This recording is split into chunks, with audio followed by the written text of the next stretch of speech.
Throughout time, baseball stadiums become synonymous with the teams that play in them. Concrete and steel wonders that become cathedrals dedicated to the worship of this most holy ball game. Each field is Xanadu to the children that grew up on them, whether they be Little League fields or Major League ballparks.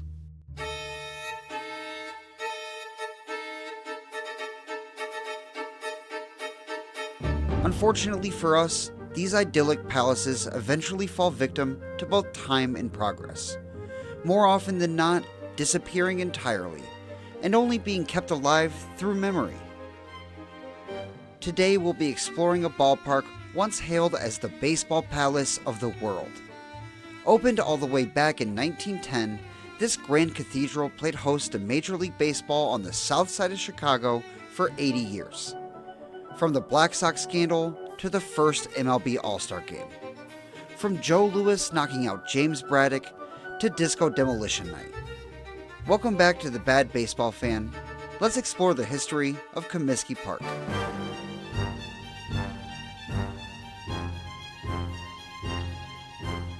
Before we dive into this video essay, I just want to thank you for watching and remind you to like the video and subscribe to the channel. All it takes is a couple of clicks, and it goes a long way towards helping me out. Anyways, let's begin.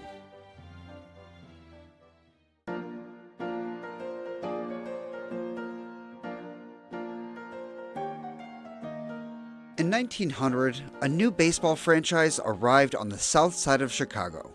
Setting up camp at Southside Park, this team was owned by Chicagoan and former Major League player and manager Charles Comiskey. Comiskey decided on the nickname White Stockings, a fitting tribute to his childhood ball club, who by 1900 were playing at the West Side grounds and going by the name Orphans. These new White Stockings came to Chicago as a part of the newly reformed American League, spending that 1900 season as a minor league before Ban Johnson declared the league as a direct competitor to the quarter-century-old National League. The White Stockings spent 9.5 seasons at Southside Park as a Major League franchise. That time saw 2 American League pennants in 1901 and 1906, with the latter culminating in a World Championship over the crosstown rival Cubs. The franchise even saw a colloquial name change in 1904, shortening White Stockings to the more modern White Sox. But by 1908, Southside Park was showing its age, and Comiskey believed it was time for a state-of-the-art stadium, and he quickly began scouting locations. According to the Chicago Baseball Museum, Comiskey had his heart set on Brotherhood Park, on the corner of Wentworth Avenue and 35th Street in the Armour Square neighborhood. The park had been home to the Chicago Pirates, for whom Comiskey had played in 1890. He was unable to acquire Brotherhood Park specifically, but rather the lot directly west of it. Securing funding from the daughter of 2-term Chicago Mayor John Wentworth, Comiskey purchased a 15-acre plot bounded by 34th and 35th Streets and Wentworth and Shields Avenues. The land, from what I can find, was used as a cabbage farm and a city dump. Either way, the land was now to be repurposed as baseball's grand new palace. Comiskey quickly went about hiring an architect. That man would be Zachary Taylor Davis, who was a graduate of the nearby Armour Institute. Per the Encyclopedia of Chicago, Davis integrated Comiskey Park into its surroundings by creating a stadium with sloping Romanesque archways and red pressed brick reflective of the neighborhood ethnic churches. Though per the Chicago Baseball Museum, the red brick exterior was actually designed with the intent to mimic local factories. Regardless, the idea here was the same, to make sure the stadium was designed to blend into its local setting. Davis also enlisted the help of legendary White Sox pitcher Ed Walsh in his design of the field. As a result, the ballpark would always be known as a pitcher-friendly setting, featuring cavernous dimensions with 362 feet down the lines and 440 feet to dead center. Walsh traveled the country to view other modern incarnations of baseball stadiums, including the brand new Forbes Field in Shibe Park, in order to provide input on the optimal design. Zachary Taylor Davis submitted his first designs to Comiskey in October of 1909 for the state-of-the-art White Sox Park, and over the next several months, they hammered out the details. On February 15, 1910, they broke ground on the new ballpark. Set to be the third concrete and steel stadium built for baseball, Comiskey, an Irish Catholic, commemorated the moment by placing a bright green cornerstone for the structure on St. Patrick's Day. One source I read stated that the cost of the stadium was $500,000, while another postulated that it was closer to $750,000. But regardless of the cost, the new palace was built remarkably fast. In just 3.5 months, the stadium was erected and ready for play, and American League President Ban Johnson decided the new grounds would be open on July 1st against the St. Louis Browns. Everything was coming perfectly into place, except the opening date. It just happened to be a Friday.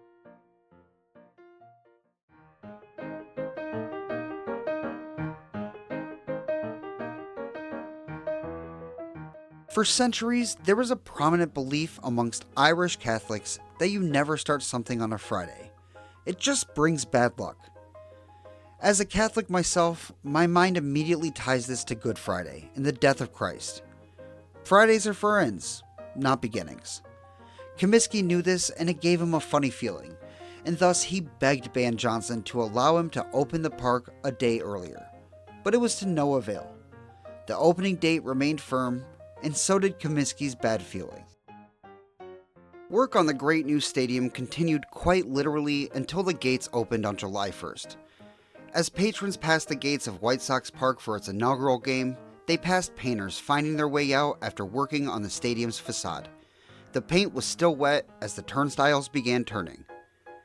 White Sox Park featured a double-decked grandstand that extended about to the edge of the diamond on each side, with single-deck seating wrapping around both foul poles connected by bleachers in center field. Its concrete and steel construction made the ballpark fireproof and featured an opening capacity of 28,000. Many sources conflict with one another on the attendance of that first game, with one source reporting about 25,000 fans at the game, while others claiming as many as 32,000 were on hand.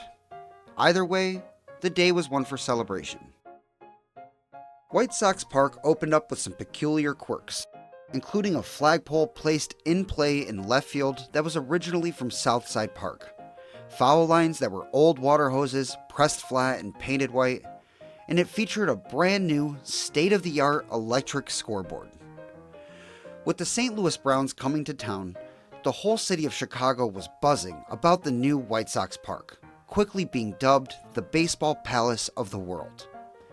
Per Bob Lemoyne in his SABR article highlighting the day, at 3 p.m., Comiskey marched to home plate to thunderous applause to meet Chicago Mayor Fred A. Buss, AL President Ban Johnson, and National Baseball Commission Chairman Gary Herman, who presented him with a purple banner that read, "The City of Chicago congratulates Comiskey." As the American flag was raised, a band played the Star-Spangled Banner to christen the stadium. This was several years before it became standard to play the tune before every ballgame, a story we'll come back to in a bit. With the game time temperature at a blistering 92 degrees, Ed Walsh took the mound following the pregame festivities, and the first of well over 6,000 Major League games played on that diamond began. The day ended with disappointment, with the Browns' Barney Pelty outdueling Walsh in a 2-0 showdown. Regardless of all the hoopla and celebration, that Friday curse reared its head on the diamond that day. The Southsiders struggled that year, finishing out with a 68-85-3 record and his second division placement. White Sox Park, regardless of the product on the field, remained a wonder of the baseball world for several years, placing top 2 in attendance each year from 1911 through 1917, though it only retained its original name through its first 2.5 seasons of baseball, before it was renamed in honor of team and ballpark owner Charles Comiskey. Starting with the 1913 season, White Sox Park would be known as Comiskey Park. Its first season with its new name was met with some difficulties. As per the National Ballpark Museum, a section of the grandstand collapsed in May. Despite that setback, Comiskey Park led the American League in attendance, seeing nearly 650,000 fans that season. The end of that aforementioned run of attendance culminated in what is likely the greatest season that Comiskey Park ever hosted. The White Sox, who were led by Eddie Cicotte on the mound and Shoeless Joe at the plate, finished the year with a 100-win, 54-loss season, taking the American League by a whopping 9 games over the defending world champion Boston Red Sox. Comiskey Park saw its first pennant and was set to host its first fall classic. The National League pennant that year went to a 98-win New York Giants squad that claimed their league by 10 games over the Phillies. Led by legendary manager John McGraw, the Giants posed a tremendous challenge for the Southside Sox, but it was a challenge they were up for. With it being the American League's year to host the World Series, Games 1 and 2 were played at Comiskey Park. On October 6th, following a rainstorm the night prior, Eddie Cicotte took the mound for the Sox in Game 1 in front of a full-capacity stadium, looking to give Chicago the edge. In a pitcher's duel where both Cicotte and Giants pitcher Harry Slim Sally went the distance, Cicotte managed to edge him out 2-1. The next day, in front of another sellout crowd, Red Faber took the mound for the Sox and nearly repeated the effort of Eddie Cicotte the day before. While the Giants had to utilize 4 different pitchers to make it through the game, Faber went the distance, only allowing 2 runs. The Sox won the game handily, with the final being 7-2, jumping out to a quick 2-0 series lead as the Fall Classic pivoted to New York. With a travel day of rest in between games, White Sox manager Pants Roland gave the ball back to Eddie Cicotte to take the Polo Grounds mound for Game 3, who pitched an 8-inning complete game loss. Cicotte allowed 2 runs across in the 4th inning, but stymied the Giants' bats otherwise. Ultimately, his offense let him down, and the Giants closed the game out behind the arm of Rube Benton, who hurled 9 shutout innings. Game 4 was the next day, and Roland put the ball back in Red Faber's hands, though unfortunately the outcome was similar to the day before. Pushing across a run in the 4th, 5th, and 7th innings, the Giants sealed the game with 2 more in the 8th. Faber went 7 innings and allowed 3 runs before Dave Danforth came in relief and gave up 2 more in his 1 inning of work. Shutting the Sox down, Giants pitcher Ferdy Shupp pitched a complete game shutout, striking out 7 and only walking 1. With the series evening up again at 2 apiece, the Fall Classic pivoted back to Comiskey Park for Game 5. With a day of travel in between games, the Sox turned to a new starter, Red Russell. In front of a crowd of over 27,000, Russell couldn't even make an out before giving up 2 runs and getting yanked in favor of Eddie Cicotte. Cicotte pitched 6 innings, giving up 2 more runs but keeping the White Sox in the game. Giant starter Slim Sally allowed a run across in the 3rd and 6th innings, as New York carried a 4-2 lead into the 7th. Lefty Williams pitched the 7th for the Southsiders, allowing another run across and growing the lead to 5-2, before the Sox put up a 3 spot in the bottom of the inning, tying the ball game up. Red Faber got the ball in the 8th and pitched a quick 1-2-3 inning. Then the Sox put up another 3 spot in the bottom of the 8th. Faber got the ball in the top of the 9th and repeated his effort from the inning prior, earning himself and the White Sox the win, and putting them on the precipice of their first World Series since 1906 and their 2nd overall. Game 6 was played at the Polo Grounds, so another travel day between games ensued. Falling on a Monday, October 15th, 1917, in front of a crowd of 33,969 people in the Washington Heights neighborhood of Manhattan, the Chicago White Sox and the New York Giants took the field with a chance for the Sox to clinch the championship. Rube Benton got the ball for the hometown Giants and Red Faber for the visiting Sox. Benton only lasted 5 innings for the Giants, giving up 3 runs in the 4th. His Giants managed to push 2 runs across against Faber in the 5th to trim the lead to 1 before William Pole Parrott came in relief for Benton. Both Parrott and Faber blanked each other's lineups until the top of the 9th when the Sox managed to push an insurance run across against Parrott. Red Faber took the mound for the Sox in the bottom of the 9th. He plunked the leadoff man and then retired the next 3 batters, sealing the World's Championship. Chicago celebrated their White Sox as they sat undisputed on top of the baseball world. Comiskey's brand new palace was the home of the World Series champion, and given the strength of the team assembled, fans had reason to expect the success to continue. Little did they realize how soon they would experience tragedy, putting a stamp on the ballpark's curse. This wouldn't just be the first World Championship at Comiskey Park, it would be the last.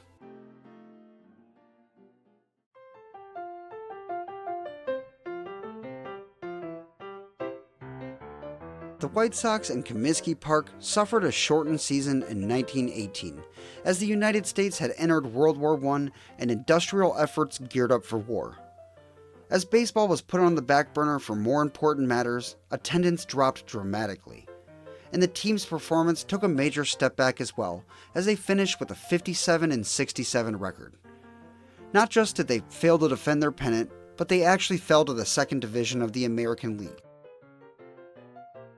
Despite the team's lack of success in the field, Comiskey Park managed to host the World Series for a second consecutive year, as the Northside Cubs won the National League and hosted their Fall Classic games on the South Side because Comiskey Park had a larger capacity than their slightly newer Weigman Park, which also happened to be designed by Zachary Taylor Davis.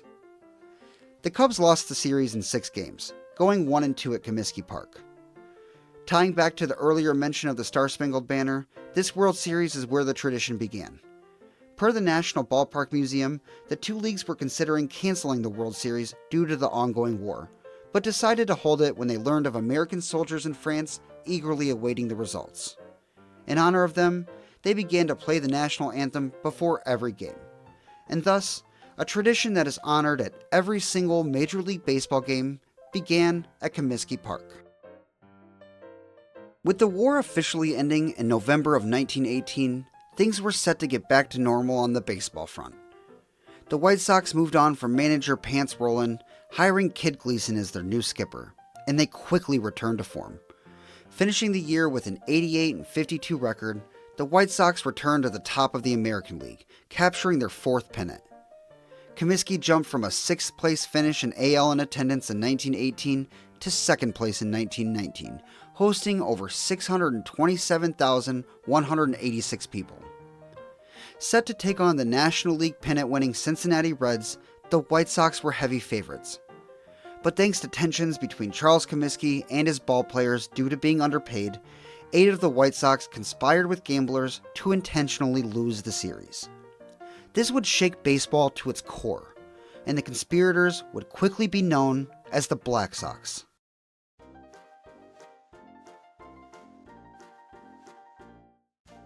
The situation was complex, and when you dive deep into sources, it gets murkier and murkier.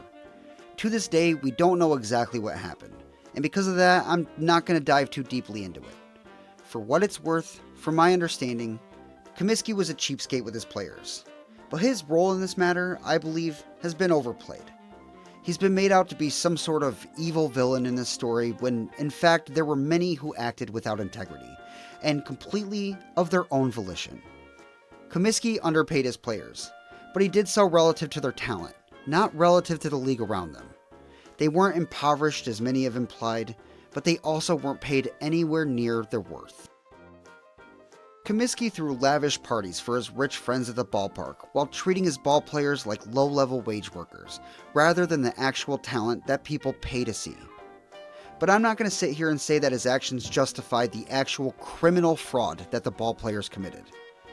My point here isn't to say that Comiskey was innocent or some kind of altruistic rich man who was swindled, but rather to point out that all involved parties were guilty in some form or another.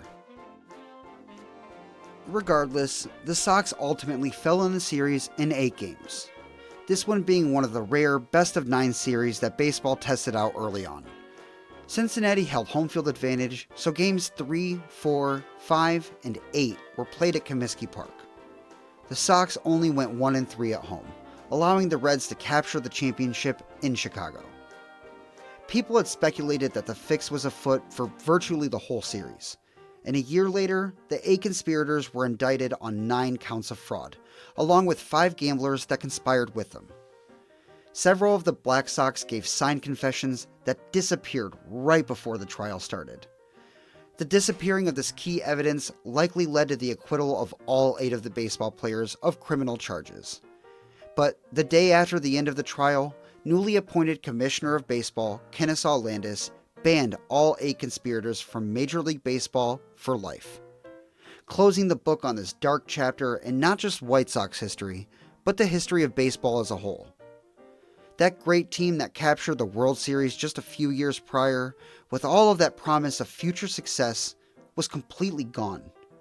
Comiskey Park went from a shiny new baseball palace of the world to a cemetery for the integrity of the game.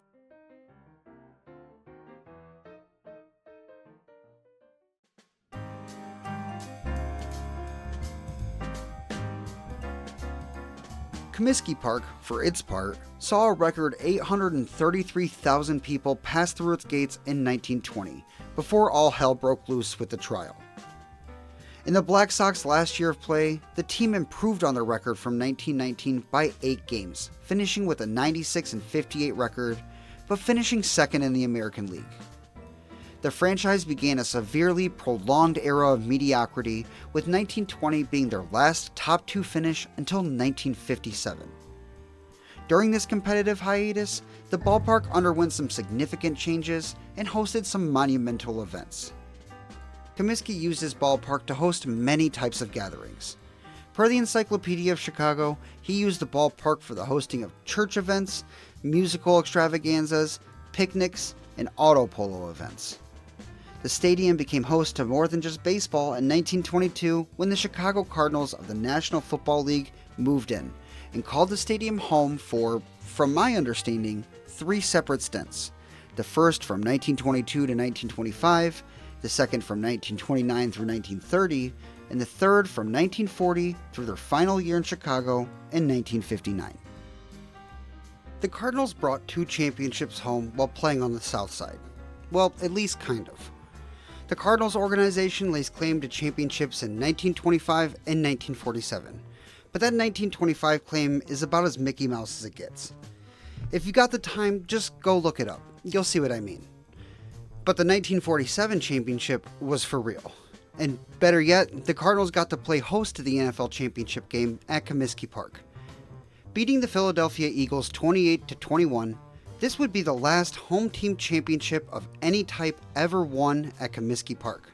And as of the writing of this video, it remains the Cardinals franchise's last title as well. In regard to football, Comiskey Park also played host to a team called the Chicago Bulls for just 1 year in 1926. They played in the upstart American Football League, which, from what I read, was the first true competitor to the National Football League. Back to baseball, following the 1926 season, Comiskey invested over $1 million in renovating the ballpark.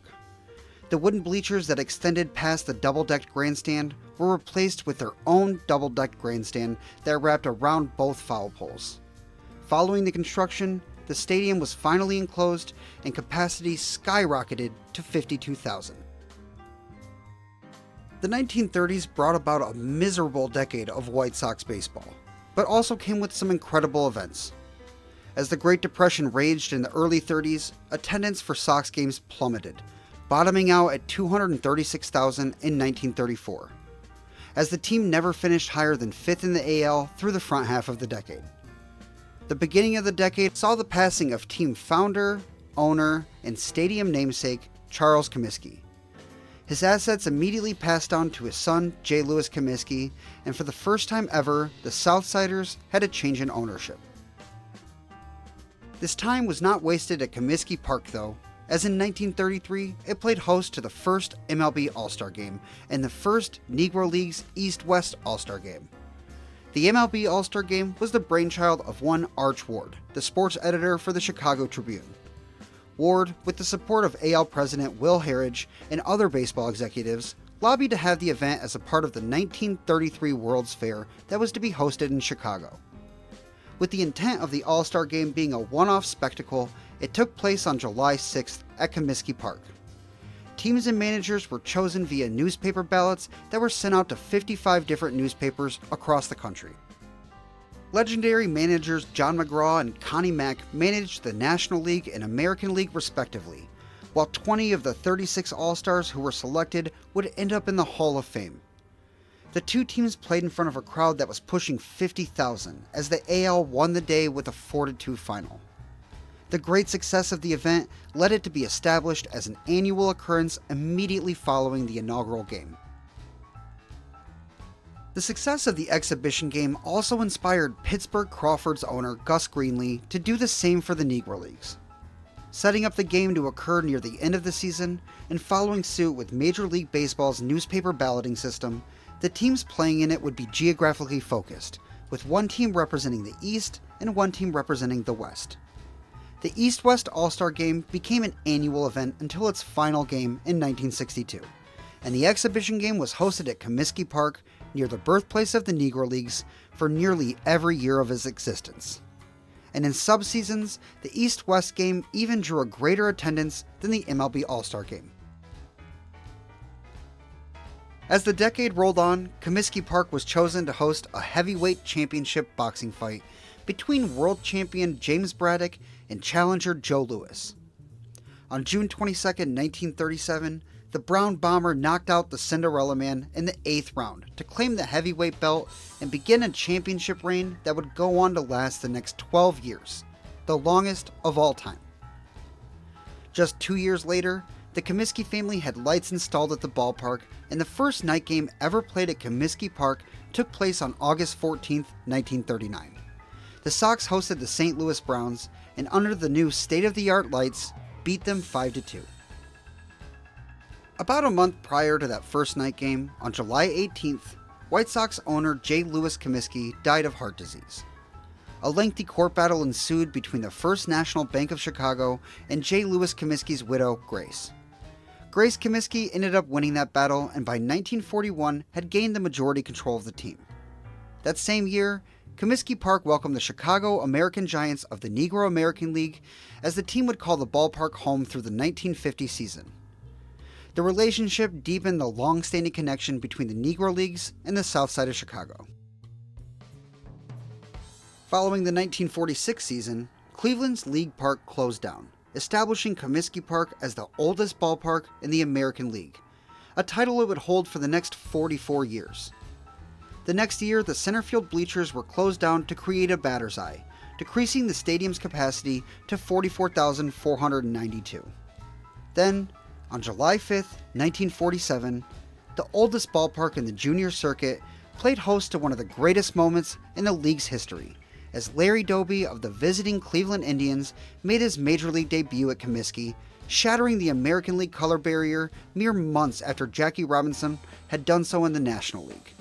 A fitting occurrence in the old ballpark for a multitude of reasons. A few seasons following that, in 1950, Comiskey Park hosted the MLB All-Star Game for the second time. 46,127 fans attended the game to see the National League win a 14-inning thriller over their American League rivals. Fans at the game were treated to 12 future Hall of Famers between the two starting lineups, as well as 2 umpires that would later be inducted as well. Around this time, the White Sox started to play some pretty good baseball, and following World War II, attendance at Comiskey Park skyrocketed. In 1951, the ballpark hosted 1 million fans for the first time, blowing way past the mark with over 1.3 million patrons when all was said and done. Things were starting to look up on the South Side.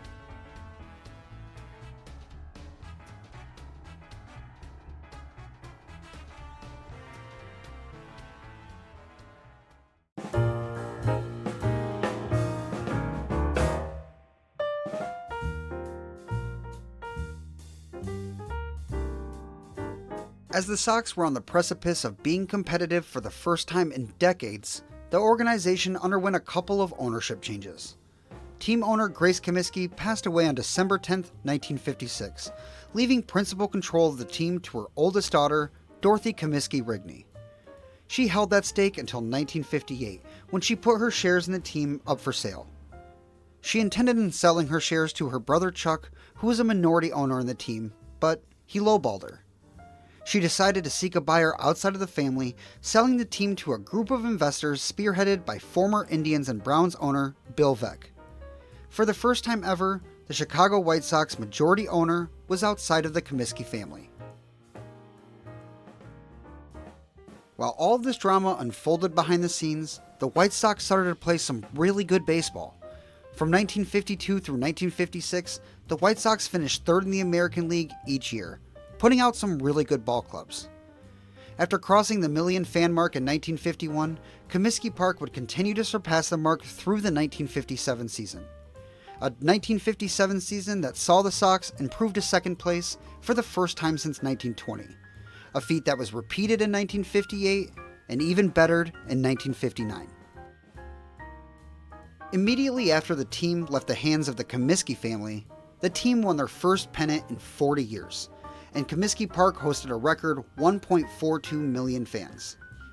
At least some part of the Friday curse was eased as they finished the year with a 94-60 record, a mark they managed in 1954 to the tune of a third-place finish, but this time it was good for a league championship. Finishing with a 5-game lead over the Cleveland Indians, the White Sox were set to play in the World Series for the first time since the dreaded Black Sox scandal. With 1959 being a year the AL was scheduled to host the World Series, Comiskey Park was scheduled to host 4 games in the Fall Classic if necessary. Hosting the National League champion Los Angeles Dodgers, just 2 years removed from their move from Brooklyn, the Sox got off to an exciting start in the series. Blanking the visiting Dodgers, the White Sox dominated Game 1 to the tune of an 11-0 shutout, scoring 2 in the first, 7 in the third, and 2 in the fourth. The next day, the Sox got off to another quick start, replicating their first inning from Game 1 and putting up 2 runs. The Dodgers were able to hold off the Sox as they scored 1 in the 5th and 3 in the 7th. Chicago managed to push 1 across in the 8th, but ultimately fell to Los Angeles 4-3. The highlight of Game 2 was this iconic picture coming as a result of Dodger Charlie Neal's 5th inning home run, in which a fan famously spilled their Hamm's beer all over outfielder Al Smith. Once the series pivoted to LA for Games 3, 4, and 5, the White Sox quickly fell into a hole. Losing 2 close contests to LA, those being a 3-1 final in Game 3 and a 5-4 final in Game 4, the Southsiders found themselves with their backs up against the wall. Needing to win Game 5 in order to send the series back to Chicago, the Sox gave the ball to Bobby Shaw to keep them alive. Shaw went 7 1/3 scoreless before Billy Pierce came in to intentionally walk Rip Rapolsky and then immediately be relieved by Dick Donovan, who closed the game out. The Sox stayed alive, and the Fall Classic was going back to Chicago for Game 6. With their backs still against the wall, the White Sox looked to force a decisive Game 7. But the wheels came off in the 3rd and 4th innings when they gave up 2 and 6 runs to the Dodgers. The Sox put up 3 in the 4th, but no more, as the Dodgers scored 1 more insurance run in the 9th and wrapped up their second ever World Championship. As the fans in attendance watched the visiting team celebrate on their field, they felt hopeful for their team's future. But little did they know that this would be the last World Series game ever played at Comiskey Park. Following the World Series disappointment in 1959, the Sox fell back to 3rd place in 1960, but Comiskey smashed its own attendance record again, hosting over 1.64 million people. This was in thanks, in large part, to Bill Veeck investing quite a bit into the old stadium, painting the outside of the ballpark white, building in a picnic area under the left field bleachers, and installing an exploding scoreboard for the ballpark. This new scoreboard was the first of its kind and shot off fireworks when the White Sox hit home runs. This new exploding scoreboard would go on to become ubiquitous with White Sox baseball. Just a year following the new scoreboard, Veeck sold the team for $2.5 million to brothers John and Arthur Allen. Veeck was in poor health and looking to take a step back, and the new ownership of the Allen brothers would eventually bring about another prolonged period of poor baseball. The Allen brothers immediately restored the ballpark to its original name, White Sox Park, a name that would stick for the duration of the Allen brothers' ownership. The following year, Chuck Comiskey, who still had his minority share, sold it to the Allen brothers, permanently ending any form of ownership the Comiskey family maintained to the ball club.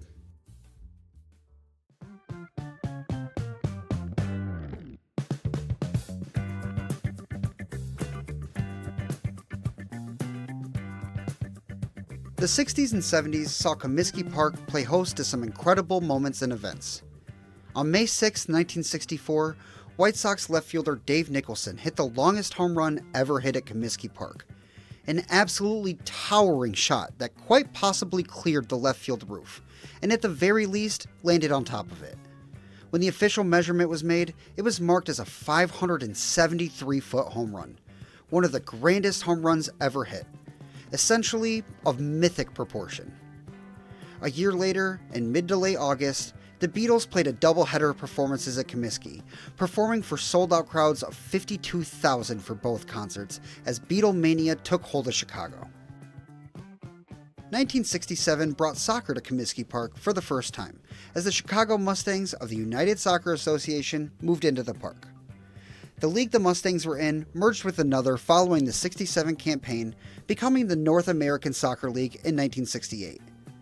The Mustangs spent 1968 calling Comiskey Park home as well before the organization dissolved. A year following the dissolution of the Mustangs, Arthur Allen sold his stake in the White Sox to his brother John, making John Allen the sole owner of the franchise.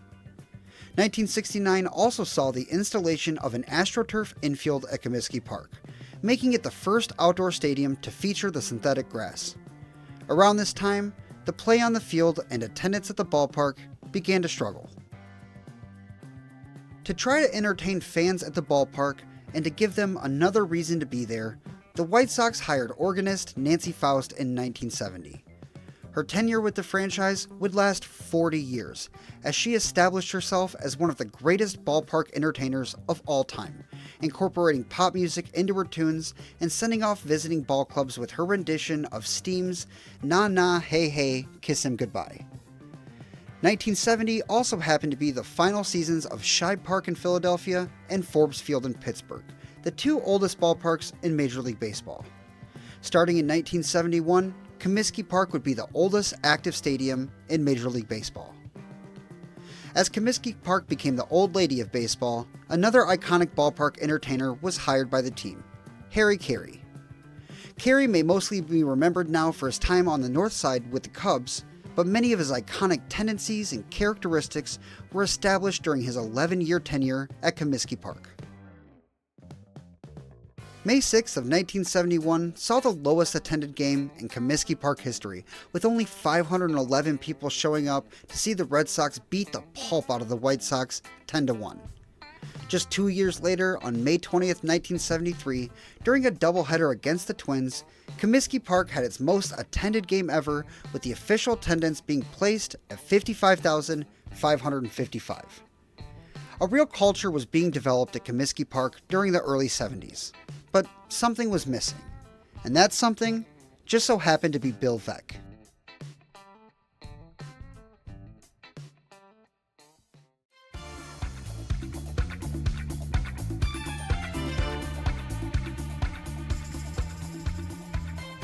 In December of 1975, John Allen sold the team back to Veeck and a conglomerate of investors. Immediately upon becoming the principal owner of the franchise again, he set about making some changes. Before the 1976 season began, he had the AstroTurf removed and replaced with natural grass, and he restored the name of the ballpark to Comiskey Park, a name it would keep until it was demolished. Under the Allen ownership, the franchise struggled. The product on the field saw a gradual decline throughout that tenure, and so did attendance. Luckily, the infamous Veeck was a master of promotion, because he lacked the capital to improve on the field. Yet, he always gave people a reason to be at Comiskey Park. First, in his first year back with the White Sox, Bill Veeck tricked Harry Carey into singing "Take Me Out to the Ball Game" over the PA system with the crowd, establishing what would go on to be one of the most iconic traditions the sport has ever seen. He would create a stir by doing things like signing a retired Minnie Minoso in both 1976 and 1980, so the man could lay claim to playing in 5 different decades. He implemented some ridiculous uniform ideas, and he hosted creative, innovative, and often infamous promotional days. None more infamous than Disco Demolition Night on July 12, 1979. As the White Sox struggled to fill their seats throughout the '79 campaign, the team's front office looked to capitalize on a growing resentment amongst rock fans frustrated with the rise of disco's popularity throughout the decade. Teaming up with local rock radio DJ Steve Dahl and his radio station WLUP, Comiskey Park would host a promotion in between games of a doubleheader against Detroit, in which fans who showed up with a disco record in hand would be admitted for only 98 cents. The records would be collected in a crate on the field and blown up by Steve Dahl. Expecting about 20,000 people at the game, an enormous crowd of 50,000 showed up instead, roughly 6,000 over capacity, and they couldn't have cared less about the baseball. Banners proudly saying "Disco sucks" waved around the stadium as the smell of marijuana permeated the air. Following a 4-1 loss to Detroit in Game 1, the event went on as was planned. Just after 8:30, Steve Dahl, dressed up like a soldier, led the crowd in chants of "Disco sucks" before detonating the crate of records. The explosion caused significant damage to the playing surface. Immediately upon the detonation, over 5,000 people rushed the field, and it quickly turned into a riot. The baseball teams barricaded themselves into their clubhouse as absolute chaos broke out. The bases and equipment from the dugout were stolen as fans destroyed more records on the field, smashing and burning them. Some people scaled the foul poles and others destroyed the batting cages. With Harry Carey pleading with them to stop over the PA, the riot continued until Chicago police showed up in riot gear to disperse the crowd. When all was said and done, significant damage was done to the playing surface, and the second game of the doubleheader was forfeited by the White Sox.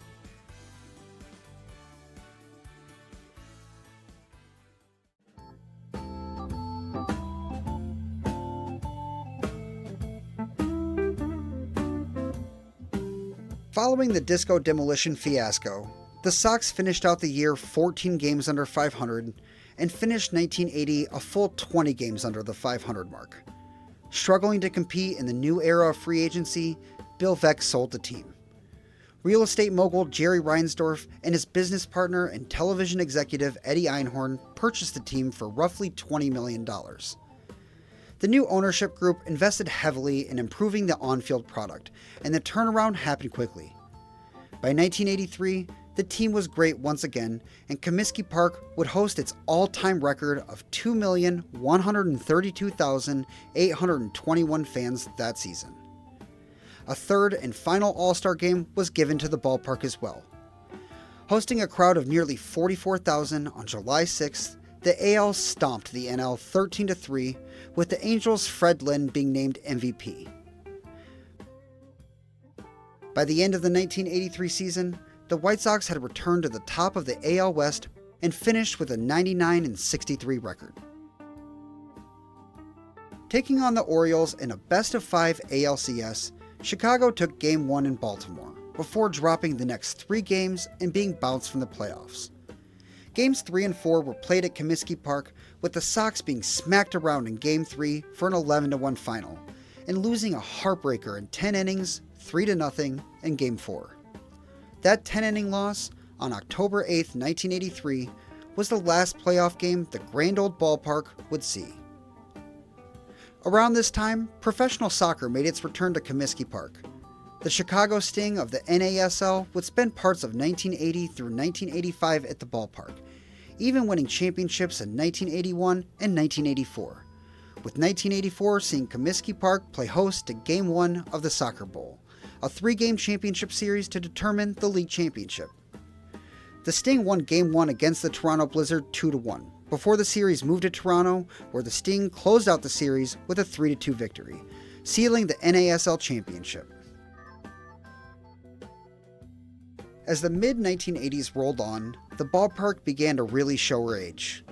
The Reinsdorf-Einhorn ownership group had begun pushing to build a new stadium from the onset of their ownership, but they were obviously met with significant pushback from White Sox fandom. By 1985, American League President Dr. Bobby Brown began pushing for a new venue as well. According to the Chicago Baseball Museum, White Sox ownership hired a Kansas City-based engineering firm to assess the possibility of renovating and modernizing the ballpark.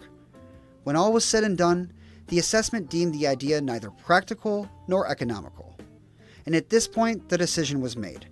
A new ballpark was needed, even if it required moving the White Sox out of Chicago, officially dooming Charles Comiskey's Great Palace.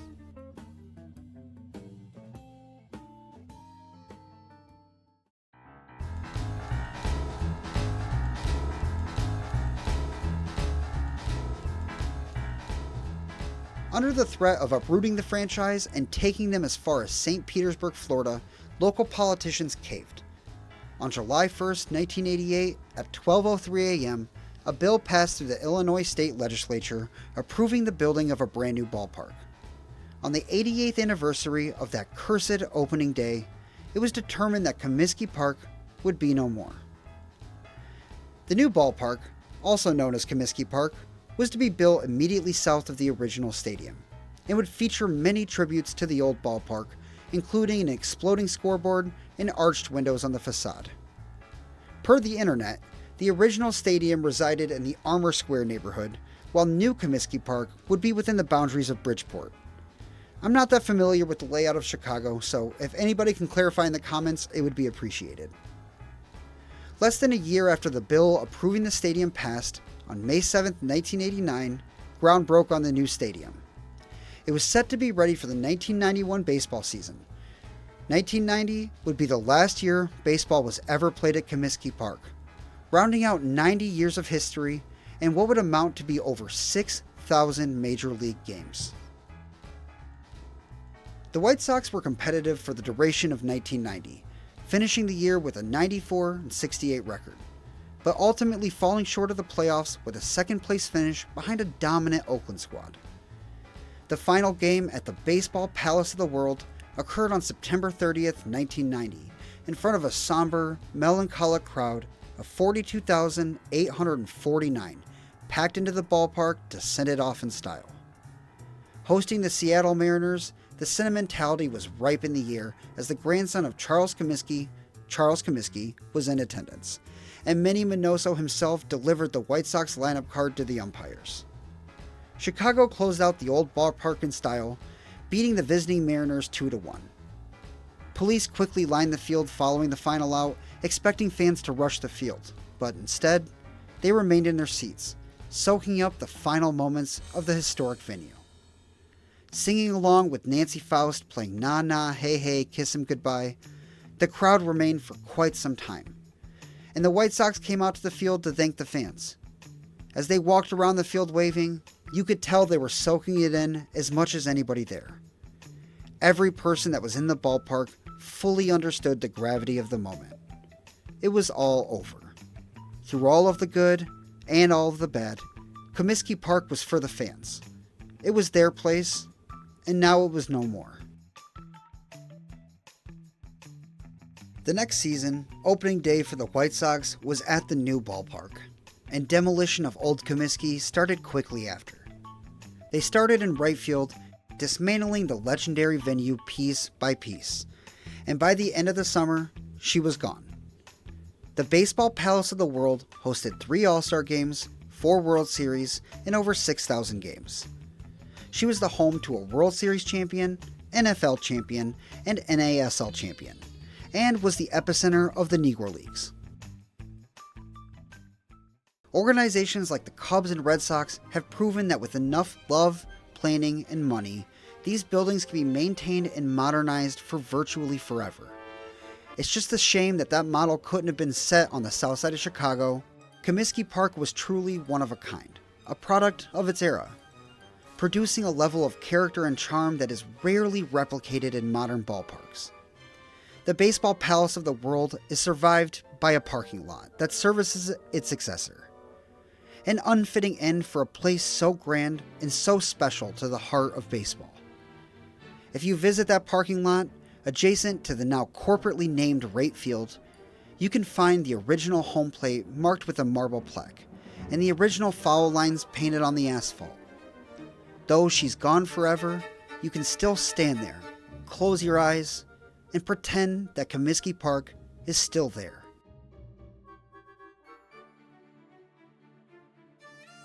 Thank you for joining me on this exploration of one of the greatest Major League ballparks ever built. The research and work put into this video was immense, and I did everything I could to interpret, condense, and explain the story of Comiskey Park. So if you made it this far into the video, I want to remind you to leave a like and subscribe to the channel. If you want other ways to support the channel, I have a merch store below for you to check out, and we have memberships for only $1 a month. Beyond that, I want to give a shout out to the SABR, Chicago Baseball Museum, and the National Ballpark Museum for their educational resources on the ballpark. And a shout out to a couple of other creators whose work wasn't used for this video, but in many ways inspired me as I researched for the video. First is Bandbox Ballparks, run by Brian Powers, who makes animated recreations of the ballparks with varying types of walkthroughs. He released a couple of videos on Comiskey Park, and as someone who was born after the ballpark was demolished, I felt as if it gave me an opportunity to experience the ballpark in some way. His work on YouTube is worth your time to check out. Mr. Powers has decades of experience in both academic study and restoration work on historic baseball grounds, a man whose grassroots efforts have helped to preserve this great game. Second is Last Comiskey, a 3-part, nearly 2-hour-long documentary detailing the final season at Comiskey Park. Directed and produced by independent documentarian Matt Flesch, this documentary released in the spring of 2023 and was an emotional watch. If you get half of what I got out of Bandbox Baseball and Last Comiskey, then I can promise you they're worth your time. Links to their YouTube channels and websites are in the description. Anyways, that's all I got. I just want to extend a heartfelt thank you for being here, and remember, if you like baseball, like this video and subscribe for more.